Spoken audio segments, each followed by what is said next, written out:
Hello, hockey skaters and goalies and parents around the world. Welcome to this edition of the Ride to the Rink.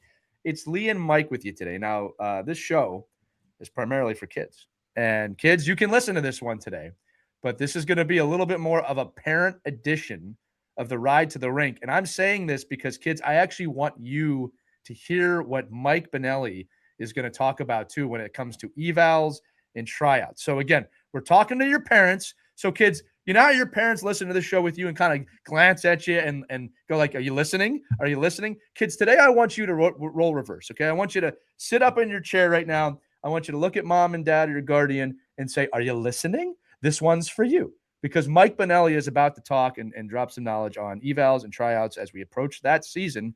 And it's always a very popular topic around this time of year when we're recording this. So I'm going to gently and softly sauce the puck over to my co-host Mike, and then I'm going to dive for cover because Mike's about to go. No, I'm just kidding. Go ahead, Mike. Talk to the parents. No, it usually is a rant in my head, but I think that the conversation for players and parents, and we talk about this a lot on our regular show, is being in the moment and understanding where your feet are at right now, and not chasing all of these other letters, development programs, all this other stuff. And I'm speaking more if you're 16 years old, 15 years old and below.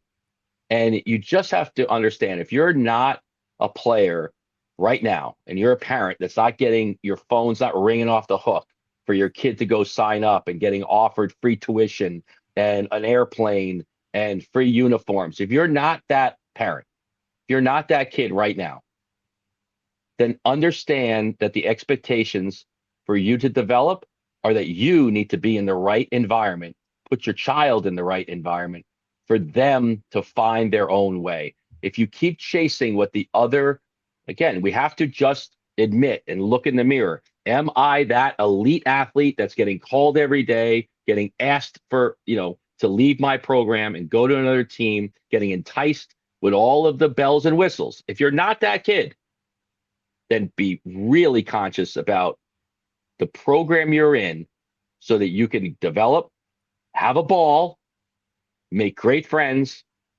and just be in a good environment for you to keep loving the game. If you keep chasing stuff that you're not ready for and nobody thinks you're ready for, but you, that is where the pitfalls are. And that's where we see players really start to fall off because they're just unhappy in the environment they were placed in. Yeah, and that's where the seeds of burnout are built, Mike. If you're always chasing something, how do I say this? In a not obtainable. I don't know the right word. If you're chasing something that's not realistic for right now, okay. And again, Mike just said it. What's realistic in your head and what's actually realistic for where you're at currently in your development. That's the key phrase that I have to add on to this. Have a conversation. Mike and I are adamant that when you're in season, there's a lot of the grass is greener on the other side thought processes from parents. I hear it as a coach. I hear it as a parent. I hear it. All right. Really take the time to sit down, ask yourself, is my kid in the correct place for development? Will putting him on a higher team help him develop, or will he or she fall behind? That is one thing you have to think about. Two, and we'll come back to Mike. Two is this. I'm not saying, I always say this every year, I'm not saying there are not situations where your kids should switch teams or might want to switch teams.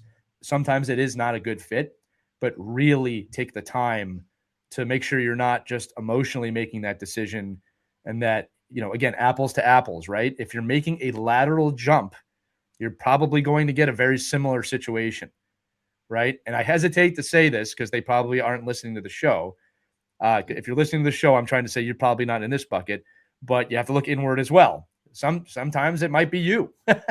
Might not be the program. It might be you and how you're approaching hockey.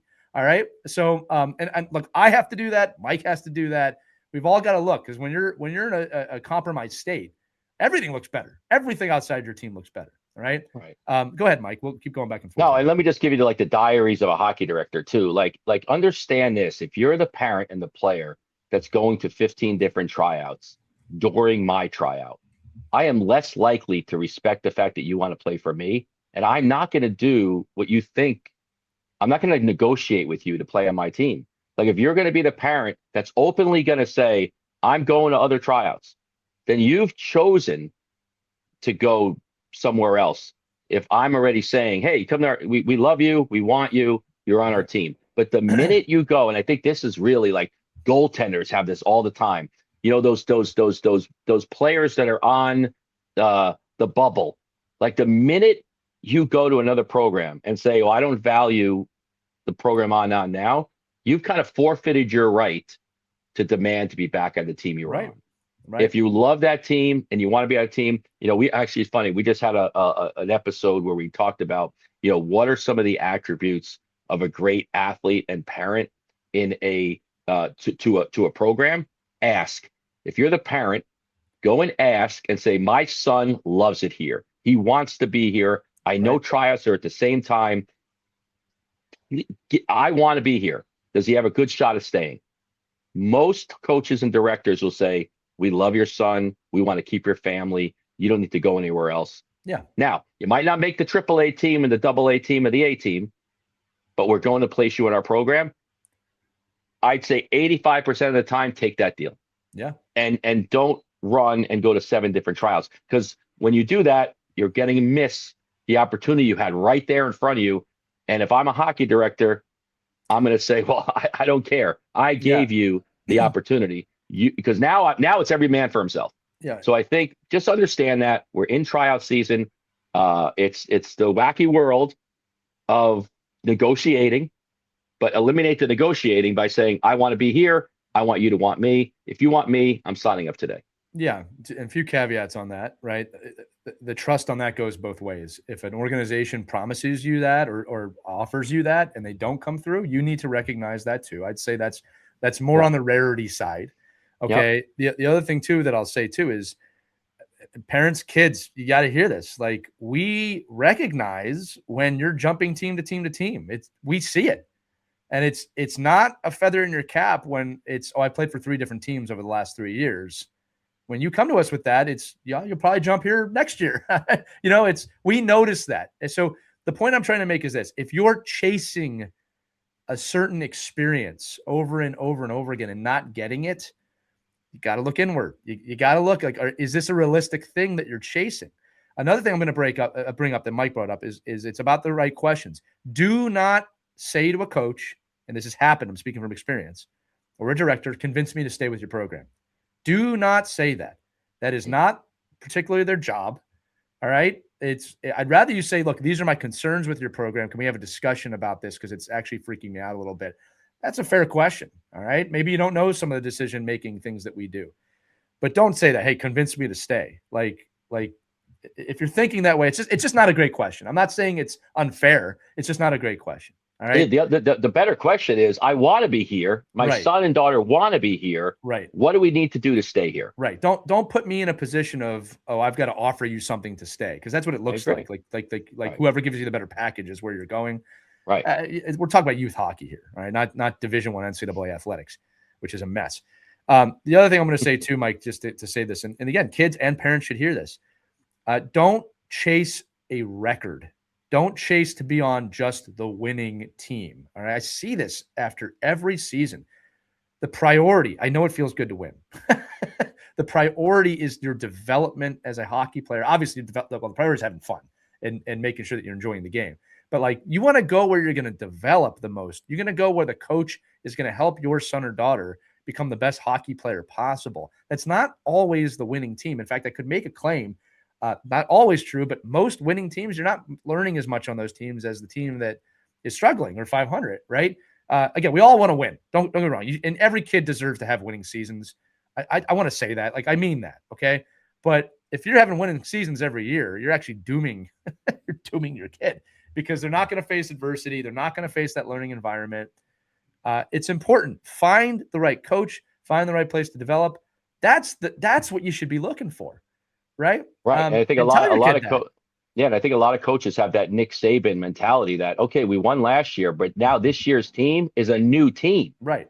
Those 4 players left, the goalie left. I got a new defenseman. That is not the same team. That's a different team. If one player leaves a youth hockey team at 10U, that is not the same team. Right. So think about, like, it's the environment, it's the coach, 100%. it's the location, it's the amount of ROI you're getting every time you have to get in the car and turn the key and go to a place to train. That's what you're looking for. That's the carrot. The carrot is, every time I get in the car, am I getting the most out of my development so that I can be the best when it matters the most? Right. And And it just doesn't matter at 10 and 11 years old. it doesn't. I'll say this in my closing statement, Mike, and I'll give you the final word. Is like, one of my kids is in a pattern with his organization where kind of every other year the team's going to be very good, and every other year the team is going to struggle a little bit. Just in terms of how the rosters and how the age groups work. Now, the question that I get a lot as well, they might not win a lot of games next year, and I honestly tell them it's not really my concern. It's, are they going to grow? It's the coach's job to help them develop in that situation. Will they be able to compete is actually the question. All right. Because if your kid's losing every game by 1 goal, they're competing. All right. That if you're losing 10-0, that's not good. Okay. If you're losing 5-0 every game, that's not good. But they'll be competitive. And it's in that cauldron, in that forge of fire, that development can really take place. All right. So if you're asking me as a coach, I kind of like that some years are good, some years are more of a struggle, because that's going to teach my kid and all the kids some adversity. It's going to have to make the coaches sharpen up on what they're teaching to develop. Like, I like that. All right. I like that. So anyway, it's just food for thought, parents and kids. Again, we say it all the time. There's no two journeys that are the same. I'm not saying if you win every year, it's a horrible thing. It's not where I'm going. It's just some food for thought on how you approach this time of year. And again, when emotions are high and when the stress is high and the FOMO is high, you can make bad decisions if you don't take a second and step back and really look at what's going on. Mike, I promised you the final word and I meant it. You go ahead. I just really want everybody to understand that when you go after what you want, you really have to look at and know who you are. Just know who you are as a player, know who you are as a parent, know what you can handle, know how many different places you have to be. Really look at the structure of the program you're going after. And sometimes you're gonna look around, you go, you know what? The rink I'm in, the people I'm with, the organization that I'm already on, it's really good. And it's doing what I need as a parent, and that's to put my son and daughter in a healthy environment, in a fun environment, in a place where they want to come back to every day. And I can eliminate all of the stress of this time of year by having to listen to all the other noise around me. Make your decision, get in your lane, and find a way to have fun. That's going to do it for this edition of the Ride to the Rink. Mike Bonelli, again, dropping some gold. Think. I think that's the motto of the episode. Just take a minute and think. All right, kids, listen. Thanks for listening with your parents. I hope you can unsit up now and say thanks for listening, mom and dad. And remember, for the kids listening, no matter where you're at in your hockey journey, parents too, we believe in you. You should too. We'll see you on the next Ride to the Rink, everybody. Take care.